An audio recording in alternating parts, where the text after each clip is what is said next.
Shalom, Jemaat HKBP Pejuang yang terkasih dalam Tuhan.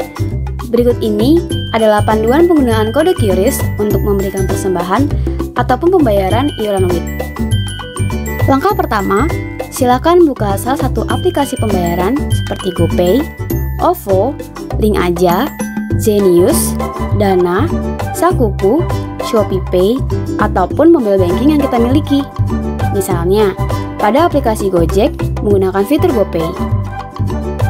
Setelah aplikasi pembayaran tersebut dibuka, cari dan tekan tombol bayar pada aplikasi. Kemudian, arahkan kamera handphone kita ke kode QRIS yang disediakan. Atau bisa juga loh dengan memasukkan gambar kode QRIS yang kita miliki di galeri handphone kita. Setelah itu, masukkan nominal persembahan atau pembayaran yang diinginkan. Lalu, tekan tombol konfirmasi. Setelah pembayaran berhasil, kita akan mendapatkan informasi bahwa persembahan ataupun pembayaran telah berhasil diberikan. Silakan screenshot dan kirimkan bukti transfer tadi ke Sintuawi kita masing-masing sebagai konfirmasi ke gereja kita. Wah, mudah ya? Demikian panduan memberikan persembahan ataupun pembayaran iuran menggunakan kode QRIS. Selamat memberi dengan kasih. Tuhan Yesus memberkati.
Salam, selamat pagi saudara-saudara yang dikasihi oleh Tuhan Yesus Kristus.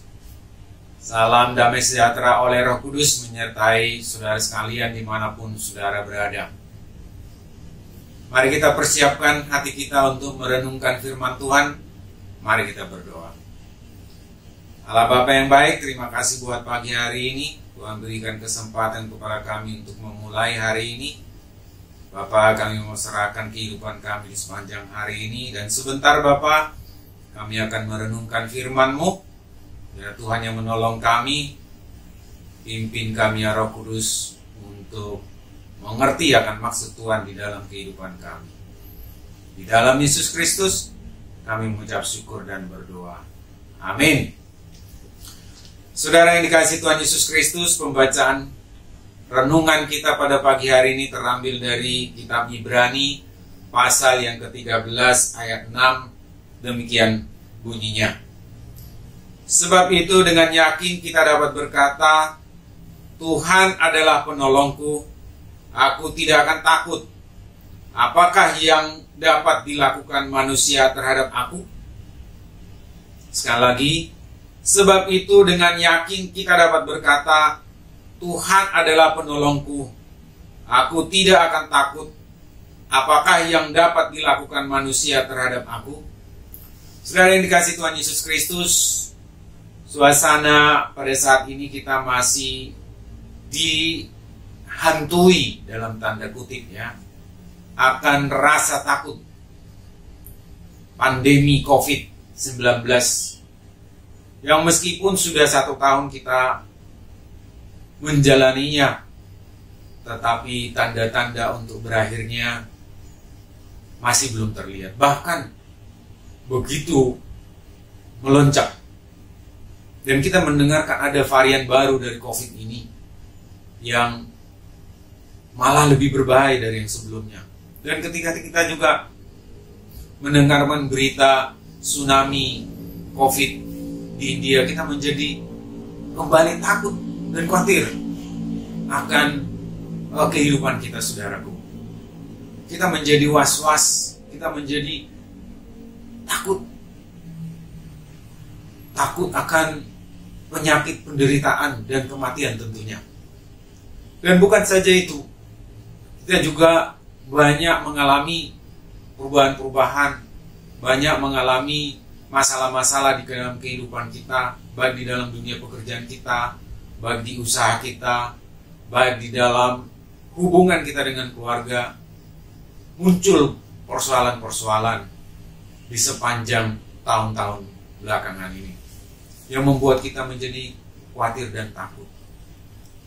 Nah, sebenarnya rasa takut itu adalah satu hal yang alami sebagai kita manusia, yang juga sering kita alami. Tapi saudara, ketika rasa takut itu begitu menguasai kita, pada saat itulah kita menjadi terpuruk, menjadi selalu gelisah dan tidak tenang.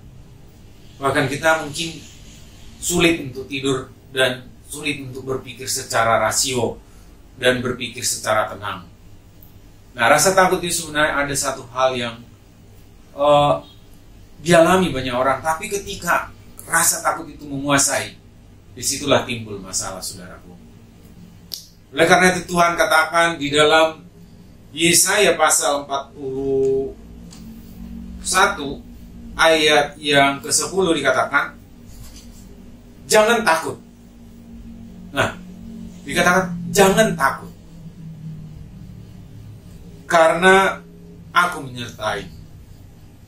Saudaraku, mungkin kalimat jangan takut itu mudah dikatakan, tetapi sulit di dalam melaksanakannya. Kenapa? Karena selalu ada timbul di dalam hati kita kekhawatiran dan ketakutan itu. Ketika kita diperhadapkan dengan satu masalah atau ancaman atau tekanan atau persoalan yang sepertinya tidak ada jalan keluar. Dan ini sering kita hadapi, sering kita rasakan akhir-akhir ini terutama, baik di dalam kesehatan, baik di dalam pekerjaan, di usaha, hubungan kita, tekanan, ancaman, dan lain sebagainya. Tetapi Tuhan katakan jangan takut, karena aku menyertai. Immanuel, aku beserta engkau. Ketika kita menyadari bahwa Allah di dalam kita, ketika Allah beserta kita, memang ketakutan itu akan hilang. Tetapi tidak semudah itu, saudaraku. Oleh karena itu, mari saudaraku, kita belajar menghadapi rasa takut dan kegelisahan dan kekhawatiran itu dengan selalu berdoa kepada Allah, berseru kepada Allah, menyerahkan semua kegelisahan dan ketakutan kita kepada Allah. Seperti yang ada tertulis di dalam Filipi pasal yang keempat ayat ke-6 dikatakan, janganlah hendaknya kamu khawatir tentang apapun juga, tetapi nyatakanlah dalam segala hal keinginanmu kepada Allah dalam doa dan permohonan dengan ucapan syukur. Saudaraku, ketika kita menghadapi persoalan, rasa khawatir dan rasa takut, mari saudaraku kita berdoa, kita serahkan kepada Tuhan ketakutan, kekhawatiran kita, dan dengan ucapan syukur. Di samping itu saudaraku, kita butuh kekuatan baru. Kita butuh sesuatu yang menggerakkan kita untuk lebih tidak takut lagi. Dengan apa, saudaraku? Dengar-dengaran dengan firman Tuhan. Kita ingat janji Tuhan di dalam firman-Nya. Kita sudah dilengkapi dengan teknologi Android, di mana kita bisa lihat Alkitab kita di dalam handphone kita. Kita bisa buka selalu firman Tuhan melalui handphone kita, yang kita bisa bawa kemana-mana. Nah, katakanlah kalau kita mau mencari kata-kata yang ada isinya tentang kekhawatiran, kita tinggal ketik dan kita baca. Tentang ketakutan kita ketik takut, kita baca firman Tuhan dan kita baca dan renungkan setiap saat. Pada saat itulah kita akan dikuatkan. Karena firman Tuhan katakan iman itu bertumbuh dari pendengaran akan firman Tuhan. Oleh karena itu saudaraku, mari kita berjalan dengan iman. Iman akan bertumbuh ketika kita dekat dengan Tuhan, berdoa, membaca firman Tuhan, dan berani melangkah. Nah, oleh karena itulah, kalau kita sudah melakukan itu, berdoa, membaca firman Tuhan, merenungkannya, maka dengan yakin kita bisa berkata seperti di dalam Ibrani bacaan kita pada saat ini, Ibrani 13 ayat 6. Sebab itu dengan yakin kita dapat berkata, Tuhan adalah penolongku, aku tidak akan takut. Apakah yang dapat dilakukan manusia terhadap aku? Saudaraku, pertolongan Tuhan itu akan datang tepat pada waktunya. Dan belum tentu saudara pertolongan Tuhan itu sesuai dengan apa yang kita inginkan, tetapi sesuai dengan yang Tuhan inginkan. Karena apa yang Tuhan inginkan, atau yang Tuhan rencanakan, atau yang Tuhan berikan, pastilah yang terbaik.